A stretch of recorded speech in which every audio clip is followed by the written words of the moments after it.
this administration, specifically this president, isn't really bothered by the shooting that happened last week, isn't concerned about all the emotional things that all these folks are saying about that shooting from last week. What he's concerned about is what he can do to take away your rights because of that shooting from last week. Listen closely to how he answers this question. That's a violent radical left group. Okay, go ahead. I got peppered with a lot of comments for doing that. They still have their First Amendment right, though. They're still out there protesting. Well, you've got an amazing team behind you. You've done it all. I'm gonna let you guys hear that again. He's talking about a radical leftist group because, you know, he's a unifying president. They still have their First Amendment right, though. They're still out there protesting. Well, you've got an amazing team behind you. You've done it all. He said, I'm not so sure about them having their First Amendment rights. I'm not so sure about them having their First Amendment rights. Because, you know, Donald Trump is a fascist. So again, if you don't like being called a fascist, don't say things like people don't have their First Amendment rights to literally protest peacefully and silently protest. Actually, there's another, right that people have. And a lot of times they're in the media and they get to ask questions. Donald Trump doesn't like those either. You know why? I think you guys know the answer. Because he's a fascist. And what do you make Pam Bondi saying she's going to go after hate speech? Is that, I mean, a lot of your allies say hate speech is free speech. She'll probably go after people like you because you treat me so unfairly. It's hate. You have a lot of hate in your heart. Maybe they'll come after ABC. Well, ABC paid me $16 million recently for a form of hate speech, right? Your company paid me $16 million for a form of hate speech. So maybe they'll have to go after you. Look, we want everything to be fair. It hasn't been fair. And the radical left has done tremendous damage to the country. But we're fixing it. We have right now the hottest country anywhere in the world.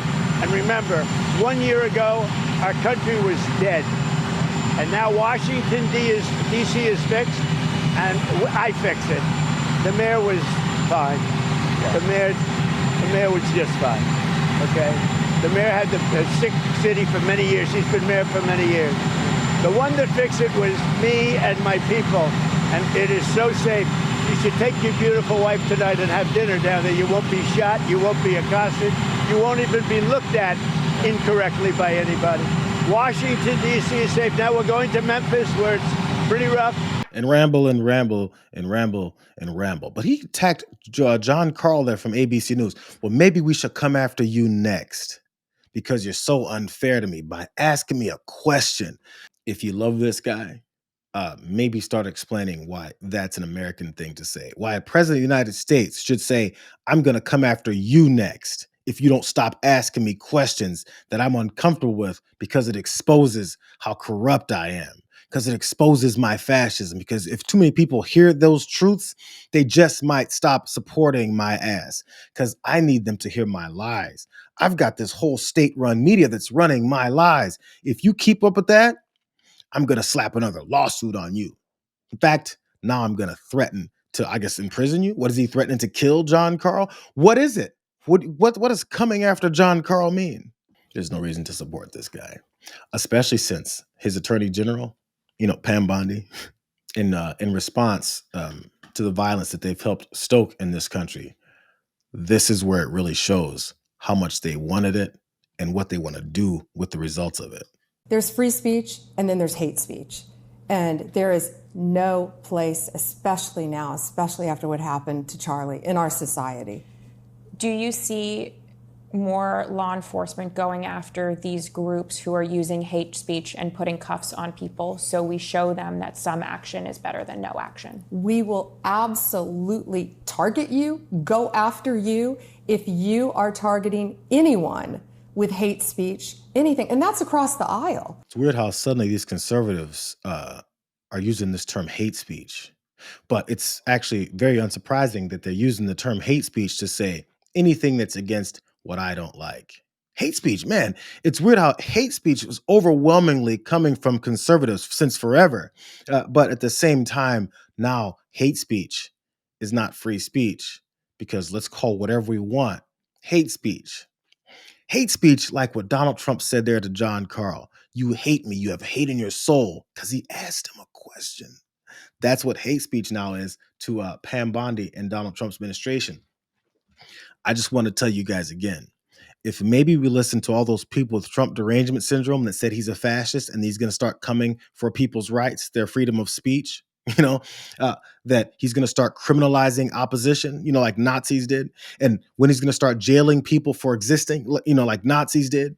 And when he starts qualifying and putting people in different categories, that'll be the enemies of the state, like he said he was going to do. I feel like we maybe should have listened to those, you know, people with Trump derangement syndrome before, you know, the Trump derangement syndrome turned into American policy. There was a couple people who generally normally agree with Donald Trump who saw that and were like, whoa, whoa, whoa, hold up. Let me read a few of them. Eric Erickson said, our attorney general is apparently a moron. There's free speech and then there is hate speech. No, ma'am, that is not the law. I wish someone had told Donald Trump that before when he was saying all that stuff. Here's more of these folks. There is no hate speech exception to the First Amendment. Nevertheless, the Attorney General says, quote, there's free speech and then there's hate speech, and the government will target you, go after you if you're targeting anyone with hate speech. The Attorney General would be wise to read the words of the Supreme Court, which has repeatedly held that the proudest boast of America's free speech tradition is freedom for the thought that we hate.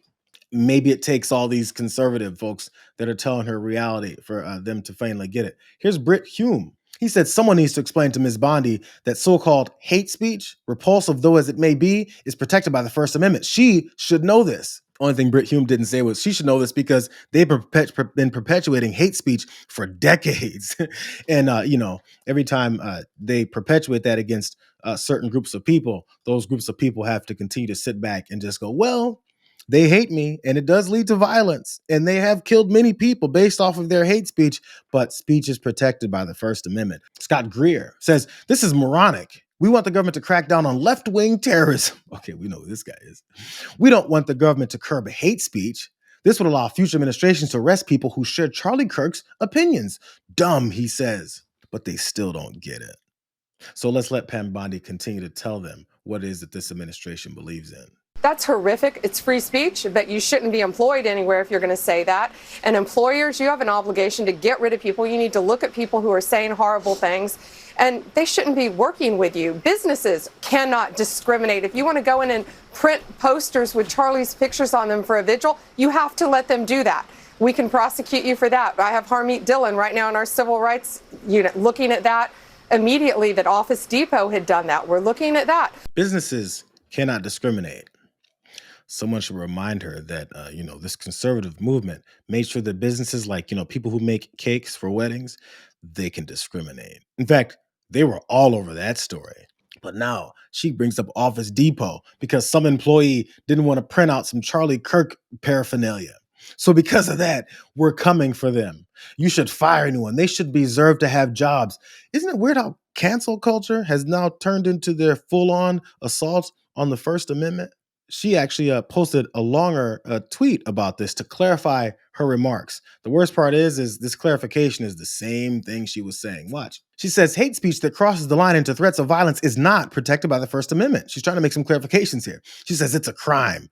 For far too long, we've watched the radical left normalize threats, call for assassinations, and cheer on political violence. That era is over. USC 875C, it's a federal crime to transmit any communication containing any threat to kidnap or any person or any threat to injure the person or another. Likewise, 18 USC 876 and USC 115 make it a felony to threaten public officials, members of Congress, or their families. So at this point, now she has to cite some laws and claim that that's what it is that she's going after, when she's just blatantly saying, if you don't agree with me, that's a criminal act. More, you cannot call for someone's murder. You cannot swat a member of Congress. You cannot dox a conservative family and think it'll be brushed off as, quote, free speech. These acts are punishable crimes, and every single threat will be met with the full force of the law. Do you notice that she said you can't dox a conservative family? Can you dox a liberal family? She didn't put that in there. Free speech protects ideas, debate, even dissent, but it does not and will never protect violence. It's clear that this violent rhetoric is designed to silence others from voicing conservative ideals. We will never be silenced, not for our families, not for our freedoms, and never for Charlie. His legacy will not be erased by fear or intimidation. It's almost like she's citing some kind of skewed law and legal logic that will criminalize anybody that doesn't agree with conservatives, conservative ideals. Conservative families shouldn't be doxxed. Conservative thought processes. Charlie, if you're not those, you don't have any rights in this country. Listen to the people who are espousing all of this fascism and believe them when they tell you that.